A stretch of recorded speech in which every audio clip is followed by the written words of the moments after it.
Welcome back to the EXOBURST channel, and today I have some very, very deep thoughts. Now, as you know, I'm a gaming channel, and this isn't like one of those channels about activism and, movements or anything political or anything like to better the world specifically, but I did have those couple of those videos where I talked about, suicide and things like that that really, really bothers me. Well, in this video, it's going to be a talking one, so those who don't like talking videos, you know who you are. You might not want to watch this one because it's going to be kind of a little boring for people who don't find entertainment in speech. But, yeah. So, I'm going to put my mic down real quick because I probably hear a bunch of clicking because I'm touching it. But, because I was holding it close to my face, that's why. Don't think that weird. But, I had some deep thoughts. Now, this kind of, no, I'm not rebellious or like down with establishment or anything like that. It's just I had some really deep thoughts. It kind of boggles the mind. First thing I'm going to talk about the government. It kind of boggles the mind when you think about it. But wherever you live, let's just stick with the more free kind of countries. Wherever you live, there's a government. There are rules, there are establishments, there are regulations, there are protections of freedoms. It's all good. It's pretty great, actually. And there's been a lot of movies and shows that have brought this out to my attention. And like one example is a character from Legend of Korra. I don't know if you've heard of that show. His name is Zahir, and he believed in anarchism, which means that freedom in lack of control. Now that I think of it, most people don't really think about it this way, but when someone says, "Hey, why do you follow the law?" most people are going to say their first response, because you're supposed to. Well, why? Well, because it's always been that way. I mean, yeah, that's true. But why? See, the thing is, I'm not saying to rebel against the law. I believe in justice and in the law. I'm not saying that. I'm not rebelling. I agree with the government, and I'm glad we have a government to keep order. But what I'm saying is, that what boggles the mind, the government, the laws, establishments, it's just words. It's just agreements. It's this social contract that people in countries in different parts of the world agree upon. They've established it. It is the law. Now, to get technical, it's just words on paper. Words on paper have the power to regulate what you do as a human. What you do. What you're doing. How you treat people. There's regulations on that. Doesn't that kind of mess with you? You notice in all apocalyptic movies, and it's the end, all of a sudden people start looting places, they steal things, money has no value because it's just paper at that point. But why? The reason is because at that point it's the end. And why would a government stop working? Is it because of something technical or on paper? No, it's because they know the end is near and none of that's going to matter. And that's not the a bill or a law that they've written as people or as a nation or as the world population. It's not an agreement that the law doesn't matter anymore. That's their spirit. What really controls what people think about and agree on in the government, it's not the paper they write on, it's not the language they use, it's the agreement to uphold justice. I'm just explaining the government at this point, but it's the agreement to uphold justice. Let me make a better analogy. Think of a trend. Think about fidget spinners. I know, fidget spinners, dabbing, Why do people do that? Why do people dab? Why do people do? A lot of people do the same thing? Why do trends exist? Well, one person thought it was cool. A group of people thought it was cool. It just invisibly or silently becomes a thing that people appreciate, and you are considered better if you appreciate what everybody else likes, because it's like a silent agreement. Now, government is an agreement in written form. It means something because the world makes it mean something. The human spirit makes it mean something. What really boggles my mind is that the government, with the slightest sight, uh, um, shot of something that might erupt society or some crazy situation, governments can have no power in an instant, because once the human spirit to uphold justice is gone, like in an apocalyptic situation, because it makes it easier. Think about it. The police. I respect policemen. I respect military. They dedicate their lives to uphold justice. They dedicate their lives to it.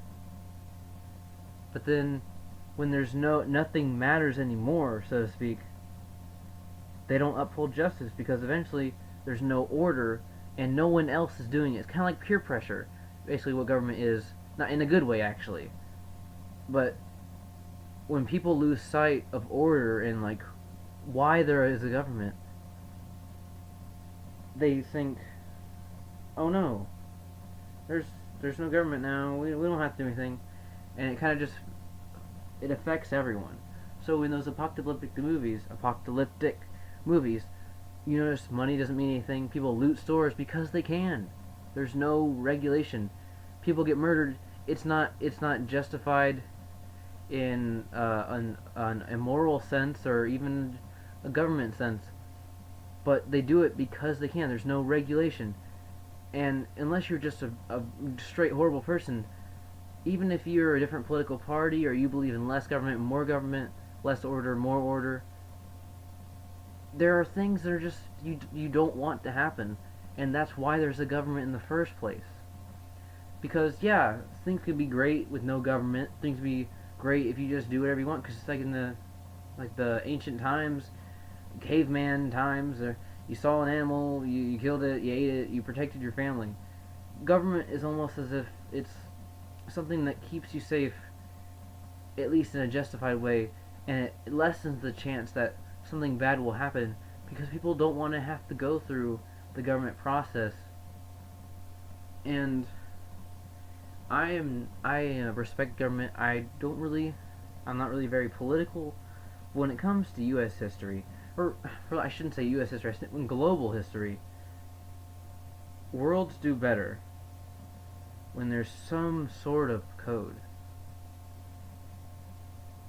When there's no, even in war, there are war rules, and you can go to trial for committing war crimes, not because you're the enemy, because you committed something that even in times of war there are regulations. Now that's amazing. I mean, obviously war is not amazing, but like, that's just, it boggles the mind. I don't know. That's really deep. I've been wanting to talk about, I've been having a lot of deep thoughts lately. It's amazing. I don't know if it's because I'm growing up, not in a weird way, growing up, that I thought about this, but it's been boggling me. I'm gonna keep using that word. And I'm gonna move on to some other things. I don't know what I'm gonna call this video. I honestly don't care at this point. I just wanted time to talk. Now, something else. When I was younger, this is a different subject now. Hope you like that part. Getting into the next part of the video. When I was younger, I read a book called Night. It was by Elie Wiesel. I hope I'm pronouncing his name right. I am such a huge fan of his work, his life. But if I really mispronounce your word, he's passed away at this point. I have the utmost respect for him. If you don't know who he is, Google him. I'm gonna explain who he is, but if you just want more information, he was one of the one of the few Holocaust survivors. Specifically, he's survived Auschwitz, and I'm not going to get into religion, but he had a test of faith. I mean, those who have learned about the Holocaust, which is important to learn about it, is because he had a test of faith, and stuff like that can break your mind or strengthen it. And I wrote a letter to him. It was kind of like a school project, like, hey, write a letter to this person, and then they chose the best one. mine didn't get picked, and I was like, okay, well I'll just send my letter from home. The person sent their letter asking, hey, how did you make it through this? Just really cool questions that you'd want to honestly ask if you met them, because I'm just amazed by him and his diction and his theory on life. I'm just like, I'm a huge fan, I guess that's what you could say for a historical figure. But there were questions, and so the best letter got picked. They sent it to him. No one responded. I sent my letter from home. He responded. That blew me away. A person of extreme history wrote a letter answering my questions when they went through much, and I'm in like 6th grade maybe at that point. 6th grade. I was asking questions that I honestly wanted answered. Some kids just did it because it was a project, but I wanted to do it. And what amazed me is he answered his questions. I never once. Now I'm not gonna religiously talk about religion, but I'm just saying that he never lost faith. Really, he questioned it, but he never lost it. And I was reading Elie Wiesel quotes a lot lately, thinking about people ask all the time, why do we want to learn about the Holocaust? I don't think you should censor the Holocaust for, like, when you're at that point in school and they bring a form home saying, hey, can we teach your kids about this? When people say no, I'm like, what's wrong with you guys? I understand you're censoring your child and that's up to you, but I know it sounds cliche, like, nah, that'll never happen again. But we don't want history to repeat itself. That's why it's so important to learn about history. And at that point when I was young, people say that, oh, that's a dumb, oh, that's, yeah, that's great, that's only what the teachers say. I'm beginning to, now I'm talking like I am an expert on the world, but I'm not. I understand. And that's just another thing I wanted to talk about. It's been 11 minutes already. Thanks for joining me on the ride if you even made it this far. This video won't get any views because people aren't into decent conversations anymore. But and there was another quote real quick that said that, actually, what was it? 2 quotes or 1 quote that I really liked? There was 1 quote that said, love and hate is not the opposite of love. Indifference is.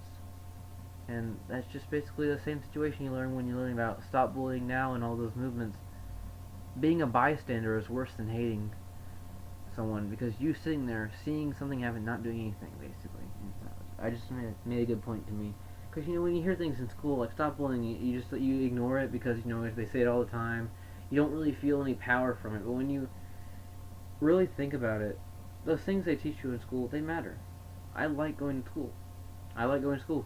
And I'm not just saying that because I'm being paid by someone to say that. At some points, you're like, oh, school, homework. Ugh. Now, I love playing video games. I love reading comics. And I like creating things. But the greatest thing about school is it's not just learning about subjects you don't like. You can learn about so many different things. You can learn about, maybe you realize you have a passion in that subject. And I'm not really great at public speaking, but that's one thing I'd like to develop, because I feel great talking about my views in a non-super biased way like you see in the news. And I know that's a boring video, and none of you have probably seen this point in the video, and I know it's getting really boring, and you probably clicked off another tab, zoning me out. But those assemblies at school that the people have, where they have speakers talk about life decisions and things that you just nod off. They're not telling this to take up time. That's their people's testimony that you're hearing and you're either ignoring or accepting. And I've noticed this a lot, even from my friends. When someone's talking to you about something controversial, or they're talking about anything really that's not just like a joke or something, that's their testimony. That they're talking to you because they want you to hear something. And the world needs more respect. Sorry, I'm branching off to a lot of things, but this video is going to be long because I want to talk about some deep thoughts I've had. What what's this saying? What's that? Okay. Um. Oh yeah. Now I'm not gonna pull the millennials are ruining our economy kind of crap, but people need more respect, dude. I mean, really. Have you ever been in a store or a school scenario? Why is it cool to say kill yourself? I mean, I understand, like, no, I really don't understand it. When you're just saying, like, telling people to kill themselves, even people you just don't dislike, maybe that person really is a bad person. But I hate to admit it, but I don't like, there's a lot of people that I really do not like. There's people in this world that I just don't like. They're bullies, there's political bullies, there's people you know that are bullies. I just don't like them. But I have to realize that they're actually human and they go home every day and maybe they do deal with crap. Deal with absolute crap.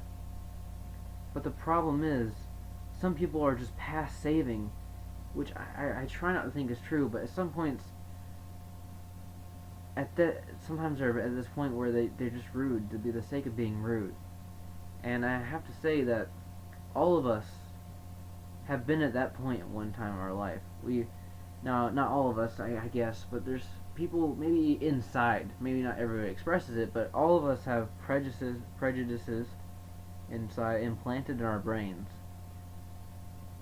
and we all have assumptions of people, and sometimes we're just rude because everybody else is being rude. And again, segueing back to that cool hip thing to say, kill yourself. That's great.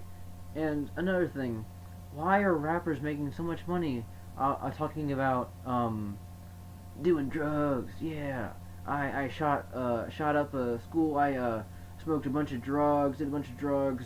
Uh, uh, Disrespected women, didn't paid them something like that. I don't care about. Why those are? Listen to a rap song that's not Gorillaz. That's basically it. And it's sad to say, most people, I think the reason they don't even really likes that music, they say it's a good, oh yeah, it's a good song, it's cool. Most people don't even like those songs because of the tunes or the beat. They don't really read into the lyrics of how really bad those songs are. I mean, have been songs in the past like I can't remember his name, but there has been like other artists before rap where they said songs are like, there's a song, I don't know the artist, can't remember, I think it's Tom Jones, I think. It's like, wah, the song, sorry, this is such a weird video because I'm literally just talking. I'm not trying to be clever.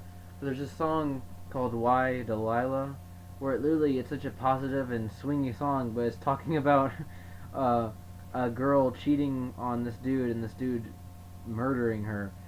And it's like it's one of those songs where you like everybody, and in the crowd you sing. And I like that song, but I guess that makes me a hypocrite.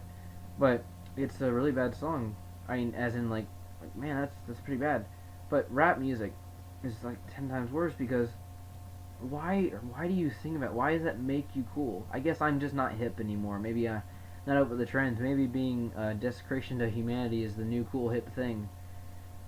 All I'm saying here is the world needs more respect. When you're in the hallway, when you're in a building, take off your hat. Unless you're like in GameStop, then I guess not. Or like at Walmart maybe. But like if you're at a school or a library or a public place that's not a business, I mean, and I guess I exclude restaurants. If you're in a restaurant or a public building, take off your hat. Especially in government buildings. I mean, geez, dude. But yeah, that's my... Man, no one's going to watch this entire video. No one. I can guarantee you it. There's people I know, friends I know, who don't like these kind of videos because they want, I want to put my testimony of stuff on the internet because I can. Why not? I guess I don't know. I had some other deep thoughts. Something that scares me. It's gonna be kind of break your mind, I guess. Is when you realize that everyone is human, and by that definition, means the same species, lives the same way, and goes through similar things as you, whether they be rich or poor. And the sad thing is, people separate people as idols because they're celebrities, and maybe it's their talent, maybe it's just they're born into it, but people separate people by judging people maybe on their looks, maybe by their race.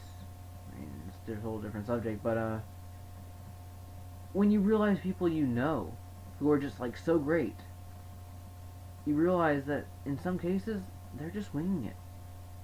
And like you'll say you have that one friend, you're like, oh man, Dave's so cool.